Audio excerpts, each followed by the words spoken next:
ഇന്ന് നമ്മൾ തൃശ്ശൂരിലെ നൈറ്റ് ഷോപ്പിംഗ് ഫെസ്റ്റിവലിൻ്റെ ഇതിനോടനുബന്ധിച്ച് നമ്മൾ തൃശ്ശൂർ ഒന്ന് കറങ്ങാമെന്ന് വെച്ചിട്ട് വന്നതാണ്. പക്ഷെ നമ്മളിന്ന് ഷോപ്പിങ്ങിന് അങ്ങനെയുള്ള കാര്യം ഇന്നാണ് ഷോപ്പിങ്ങിൻ്റെ ഇതൊക്കെ തുടങ്ങുന്നത് കേട്ടോ. അതായത് ഇന്ന് 15-ാം തീയതി. പക്ഷെ ഇന്ന് നമ്മൾ ജസ്റ്റ് ഒന്ന് കറങ്ങാമെന്ന് വെച്ച് വന്നിരിക്കുകയാണ്. കാരണം കുട്ടികളെ ഇന്നും കൊണ്ടുവന്നിട്ടില്ല, എക്സാമാണ്. അപ്പോൾ എന്തായാലും നമ്മൾ കറങ്ങിയിട്ടൊക്കെ പോവുകയാണെന്ന് വെച്ച് കഴിഞ്ഞാൽ 10-11 മണിയാവും. അതൊക്കെ ഭയങ്കര ബുദ്ധിമുട്ടുള്ള കാര്യമല്ല. അപ്പോൾ കുട്ടികളുടെ എക്സാമൊക്കെ കഴിഞ്ഞ് നമുക്ക് നല്ലൊരു ഷോപ്പിങ്ങിനായിട്ട് വരാം.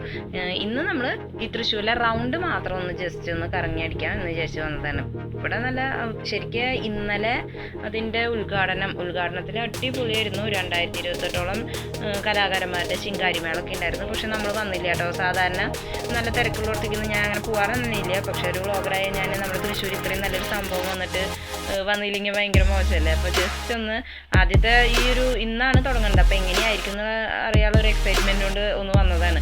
അപ്പോൾ നമുക്ക് റൗണ്ട് ഒന്ന് കറങ്ങി നോക്കാം. ഇപ്പോൾ റൗണ്ടിൽ എന്ന് പറഞ്ഞാൽ നല്ലതുപോലെ നല്ല ലൈറ്റ് അറേഞ്ച്മെൻറ്റ്സ് ഒക്കെ ഇട്ടിട്ടുണ്ട്. ഇത് തന്നെയാണ് റൗണ്ടിലെ കാഴ്ച എന്ന് പറഞ്ഞാൽ.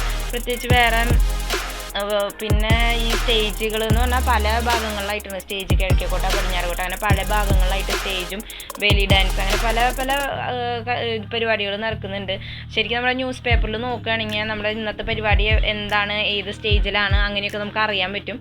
അപ്പോൾ അങ്ങനെ നോക്കി വരികയാണെന്ന് വെച്ചെങ്കിൽ നമുക്ക് ഇഷ്ടമുള്ള സ്ഥലങ്ങളിലേക്ക് പോവാം. അങ്ങനെയുള്ള സൗകര്യങ്ങളൊക്കെ ഉണ്ട്. ശരിക്കും ഇന്ന് റൗണ്ടിൽ വണ്ടി കയറില്ല എന്നൊക്കെയാണ് പറഞ്ഞിരുന്നത്. പക്ഷേ നമ്മളിത് വണ്ടികളിത് ഇഷ്ടം പോലെ പോകുന്നുണ്ട്. നമ്മളിത് റൗണ്ടിൽ വണ്ടി തന്നെ കൊണ്ടുവന്നിട്ട് കറങ്ങിയാണ് പോകുന്നത്. അപ്പോൾ അങ്ങനത്തെ ഇതൊന്നും ഇല്ല, ഇന്നില്ല. ഇനി തുടർന്ന് എങ്ങനെയാണെന്ന് നമുക്ക് പറയാൻ പറ്റില്ല കേട്ടോ. അതുപോലെ പാർക്കിംഗ് ഫീ ഒക്കെ ഉണ്ട് കേട്ടോ. പാർക്കിംഗ് ഫീ ഒക്കെ സൗജന്യമാണെന്നാണ് കേട്ടിരുന്നത്. പക്ഷേ അങ്ങനെയല്ല, പാർക്കിംഗ് ഫീ ഒക്കെ ഉണ്ട്. പക്ഷെ വലിയ കുഴപ്പമൊന്നുമില്ല. തൃശ്ശൂർ നമുക്ക് പോവാൻ വലിയ ബുദ്ധിമുട്ടൊന്നും ഇല്ലാണ്ട് പോകാൻ പറ്റുന്നുണ്ട്. വലിയ കുഴപ്പമൊന്നുമില്ല. പിന്നെ സംഭവം നല്ല അടിപൊളിയായിട്ടുണ്ട്. ലൈറ്റ് അറേഞ്ച്മെൻറ്റ്സ് തന്നെ കാണാൻ നല്ല രസമാണ്. അപ്പോൾ എന്തായാലും ഈ ഒരു വെക്കേഷനിൽ നമ്മുടെ തൃശ്ശൂർ ഇങ്ങനെ ഒരു പരിപാടി ഉണ്ടാകുമ്പോൾ എന്തായാലും നമ്മൾ വന്ന് കണ്ട് ആസ്വദിക്കേണ്ടത് തന്നെയാണ്.